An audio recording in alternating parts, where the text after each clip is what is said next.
So hello everyone, আমি রূপসা। যাদের যাদের ফোর্থ সেমিস্টারে ডিএসসি এডুকেশন আছে, সেখানে একটা টপিক আছে সনদ আইন বা চার্টার অ্যাক্ট। তো সেই বিষয়ের উপরেই আমার এই ভিডিওটি।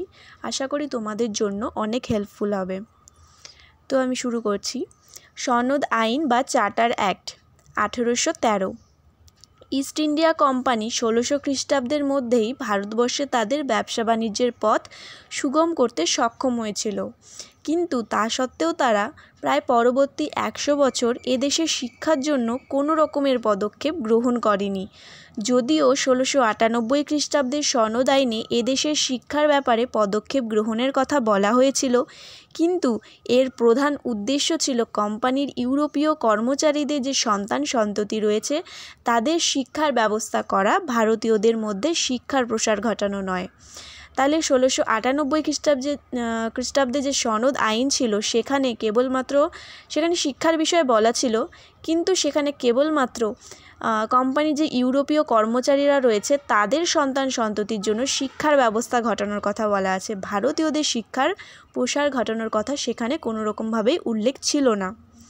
যাই হোক, অষ্টাদশ শতাব্দীর মাঝামাঝি থেকেই এই অবস্থার পরিবর্তন ঘটতে থাকে। 1765 খ্রিস্টাব্দে কোম্পানি ভারতবর্ষের শাসনভার গ্রহণ করে, ভারতীয়দের শিক্ষার বিষয়ে উৎসাহ দেখানোর কথা ভাবতে শুরু করে, কিন্তু এই বিষয়ে কোনো রকমের দায়িত্ব তারা গ্রহণ করতে পুরোপুরিভাবে অনিচ্ছা প্রকাশ করে। এই সময় ভারতীয়দের শিক্ষার ভার তারা গ্রহণ করবে কি না সেই বিষয়ে কোম্পানির ডিরেক্টর এবং ভারতবর্ষে নিযুক্ত কোম্পানির আধিকারিকদের মধ্যে মতপার্থক্য দেখা দেয়। একদিকে কোম্পানির ডিরেক্টর ভারতবর্ষের শিক্ষার ভার গ্রহণ করতে চায় না, আর অপরদিকে ভারতবর্ষে নিযুক্ত কোম্পানির আধিকারিকরা চাপ দিতে থাকে।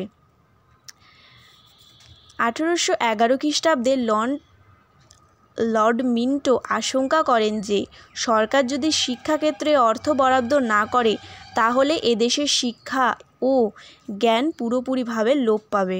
এটাই স্বাভাবিক, যদি কোনো রকমভাবে শিক্ষার প্রসার না ঘটে বা সরকার যদি কোনো রকমের অর্থ প্রদান না করে তাহলে তো শিক্ষাক্ষেত্রে বা শিক্ষিত সমাজ তো লোপ পাবেই, তাই না?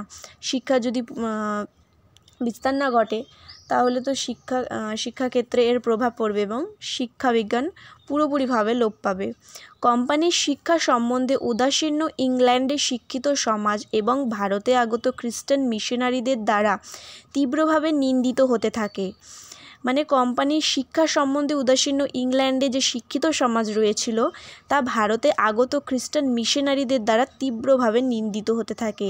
এরূপ সমালোচনার সম্মুখীন হয়ে 1813 খ্রিস্টাব্দে সনদ আইনের পুনর্বিকরণের সময় সর্বপ্রথম কোম্পানির শাসনাধীন অঞ্চলে ভারতবাসীর শিক্ষার ব্যাপারে কোম্পানি এবং সরকার এর যা দায়িত্ব তা পুরোপুরিভাবে তারা গ্রহণ করে নেয়। মানে অবশেষে 1813 খ্রিস্টাব্দে সনদ আইনে যে পুনর্বিকরণ ঘটে সেখানে কোম্পানির যা দায়িত্ব তা তারা পুরোপুরিভাবে গ্রহণ করে নেয়, এবং কোম্পানি শুধু নয়, কোম্পানির পাশাপাশি সরকারের যা দায়িত্ব তা পুরোপুরিভাবে গ্রহণ করে নেওয়া হয়। এইটুকুই সনদ আইনের এইটুকুই টপিক যদি তোমরা বুঝতে পারো তাহলে আশা করি কিছুটা হলেও নিজেরা লিখে আসতে পারবে। এছাড়াও সনদ আইনের যে গুরুত্ব বা তাৎপর্য রয়েছে তোমরা চাইলে আমি নেক্সট ভিডিওতে তা বুঝিয়ে দেব এবং নোটসটিও দিয়ে দেব, যেহেতু সামনেই এক্সাম, তোমাদের জন্য অনেক হেল্পফুল হবে। So thank you.